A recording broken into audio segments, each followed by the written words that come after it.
but in a mess you've been walk on the water.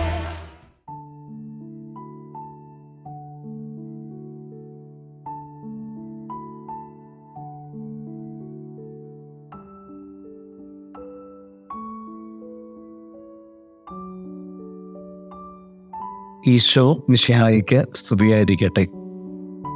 ക്രിസ്മസും തിരഞ്ഞെടുപ്പുകളും.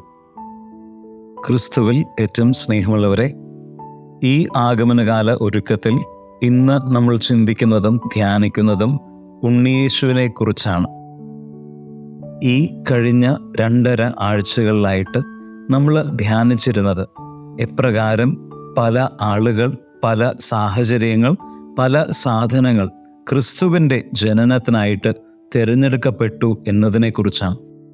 ഇതെല്ലാം തിരഞ്ഞെടുക്കപ്പെട്ടത് ക്രിസ്തുവിന് വേണ്ടിയാണെന്ന് നമ്മൾ ഇപ്പോൾ മനസ്സിലാക്കുന്നു. ഒന്നും യാദൃശ്ചികമല്ല, എല്ലാം തിരഞ്ഞെടുക്കപ്പെട്ടത് തന്നെയാണ്. ഇങ്ങനെ ഉണ്ണിയേശുവിന് വേണ്ടി തിരഞ്ഞെടുക്കപ്പെട്ട വസ്തുക്കളെക്കുറിച്ചും സാഹചര്യങ്ങളെക്കുറിച്ചും ആളുകളെക്കുറിച്ചും ചിന്തിക്കുമ്പോൾ എല്ലാ തിരഞ്ഞെടുപ്പുകളും ക്രിസ്തുവിന് വേണ്ടിയാകുമ്പോഴും എല്ലാം അപൂർണമായ തിരഞ്ഞെടുപ്പുകളാണെന്ന് നമുക്ക് മനസ്സിലാക്കാൻ സാധിക്കും.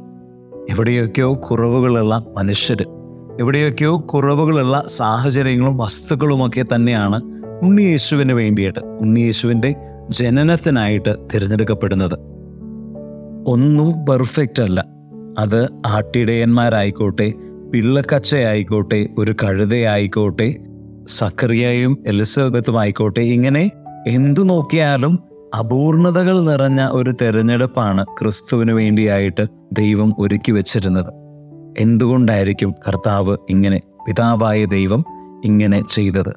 എന്തുകൊണ്ടായിരിക്കും പിതാവിൻ്റെ തിരഞ്ഞെടുപ്പ് ഇപ്രകാരം അപൂർണമായിട്ട് കാണപ്പെടുന്നത്? എനിക്ക് തോന്നുന്നു ദൈവം വളരെ സിമ്പിളാണെന്ന് നമ്മളെ കാണിച്ചു തരികയാണ്. ദൈവത്തിൻ്റെ ഇടപെടൽ വളരെ സിമ്പിളാണെന്ന് നമുക്ക് കാണിച്ചു തരികയാണ്. ദൈവത്തിന് വേണമെങ്കിൽ മനുഷ്യനെ രക്ഷിക്കാൻ ആ ദൈവിക സാന്നിധ്യം പോലെ തന്നെ വന്ന് വേണമെങ്കിൽ രക്ഷിക്കാമായിരുന്നു. പക്ഷെ കർത്താവ് അങ്ങനെ ചെയ്തില്ല. കർത്താവ് ഒരു കുഞ്ഞിനെ പോലെ ജനിച്ച് ഒരു സാധാരണ മനുഷ്യനെ പോലെയായി മനുഷ്യാവതാരം ചെയ്ത് തന്നെ വന്നു. കർത്താവിൻ്റെ തിരഞ്ഞെടുപ്പ് മനുഷ്യനായി തന്നെ മനുഷ്യനെ രക്ഷിക്കാമെന്നായിരുന്നു. ഇവിടെ ദൈവം സിമ്പിളായിട്ട് എങ്ങനെ ഇടപെടുന്നു എന്നതിനെക്കുറിച്ച് നമ്മൾ കാണുന്നു. ഈ ഒരു ക്രിസ്മസ് കാലത്ത് നമ്മളും മനസ്സിലാക്കേണ്ടത്, തിരിച്ചറിയേണ്ടത് ദൈവത്തിൻ്റെ സിമ്പിളായിട്ടുള്ള ഇടപെടലുകളാണ്. നമുക്കൊരു ക്യാൻസർ രോഗം വന്ന് അത് സുഖപ്പെട്ടു കഴിഞ്ഞാൽ നമ്മളെല്ലാവരോടും സാക്ഷ്യം പറഞ്ഞ് നടക്കും, ഞാൻ പ്രാർത്ഥിച്ചപ്പോൾ കർത്താവ് എനിക്ക് സൗഖ്യം നൽകി. വലിയ കടബാധ്യതകളും ബന്ധനങ്ങളുമായിരിക്കുന്ന കുടുംബ സാഹചര്യത്തിൽ കർത്താവ് മോചനം നൽകിയാൽ, അതിൽ നിന്നൊക്കെ വിടുതൽ നൽകിയാൽ നമ്മൾ എല്ലാവരോടും പറഞ്ഞു നടക്കും, ദൈവം പ്രവർത്തിച്ചു വന്നു. വലുതായിട്ട് പ്രവർത്തിക്കുന്ന ദൈവത്തെക്കുറിച്ച് എല്ലാവരോടും പറയാൻ നമുക്ക് ഒരു മടിയുമില്ല.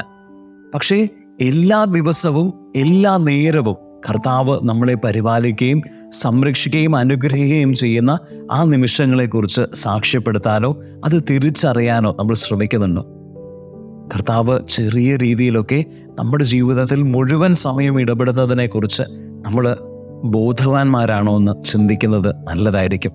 ഈ ഒരു ക്രിസ്മസ് നമ്മളോട് ഓർമ്മപ്പെടുത്തുന്നത് ഉണ്ണിയേശുവിന് വേണ്ടി തിരഞ്ഞെടുക്കപ്പെട്ടതെല്ലാം സാധാരണമാണ്. ഉണ്ണിയേശുവായി വന്നതും ദൈവത്തിൻ്റെ ആ ഒരു സാധാരണ ഒരു നേച്ചറാണ്, പ്രകൃതമാണ്. കർത്താവ് നമ്മളോട് ആവശ്യപ്പെടുന്നത് ചെറിയ ചെറിയ ദൈവത്തിൻ്റെ ഇടപെടലുകളെ തിരിച്ചറിയാൻ വേണ്ടിയിട്ട്, അതിന് നന്ദി പറയാൻ വേണ്ടിയിട്ട് നമുക്ക് ശ്രമിക്കാം. ഈ ഒരു ക്രിസ്മസ് കാലം അങ്ങനെ ഒരു ലാളിത്യത്തിൻ്റെ, ഒരു ഉണ്ണിയേശുവെ ചേർത്ത് പിടിക്കുന്ന ഒരു ക്രിസ്മസ് ആയിട്ട് മാറട്ടെ. ദൈവം നമ്മളെല്ലാവരെയും സമൃദ്ധമായിട്ട് അനുഗ്രഹിക്കട്ടെ.